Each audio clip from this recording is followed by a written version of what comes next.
Hello' গাইছ, আজি আপোনালোকক দেখুৱাবলৈ লৈ যাওঁ ডিব্ৰুগড়ৰ ৰঙালাও বজাৰ। ৰ'ব ৰঙালাও বজাৰ বুলি শুনি নেভাবিব যে ইয়াত কেৱল ৰঙালাও পোৱা যায়। ইয়াত ৰঙালাওৰ উপৰিও বিভিন্ন ধৰণে ঘৰতে কৰা শাক পাচলি পোৱা যায়।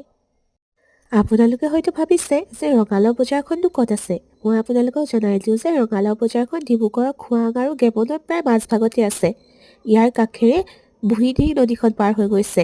এই অঞ্চলৰ লোকসকলে মাছ ধৰি বিভিন্ন ধৰণৰ শুকান মাছৰ বজাৰ দিয়ে। ইয়াত চাওকচোন তেওঁলোকে কিমান ধুনীয়াকৈ মাছবিলাক শুকুৱাই ৰাখিছে। আৰু ইয়াত ফল মূল, শাক পাচলি, মাছৰ দাম খুব সুলভ মূল্যতে পাব। সেয়ে সময় পালে কেতিয়াবা আপোনালোকো আহিব এইফালে। আবেলি সময়ত ইয়াৰ পৰিৱেশটো বৰ ধুনীয়া হৈ থাকে। এয়া চাওকচোন কিমান ধুনীয়া পৰিৱেশ। আজি আমি বজাৰৰ পৰা দুটামান ৰঙালাও আৰু অলপমান শুকান মাছ লৈ এই সুন্দৰ পৰিৱেশ উপভোগ কৰি ঘৰ হ'লোঁ। আকৌ আপোনালোকক অন্য ভিডিঅ'ত লগ পোৱাৰ আশাৰে আজিৰ ভিডিঅ'টো ইমানতে সামৰণি মাৰিছোঁ। ধন্যবাদ।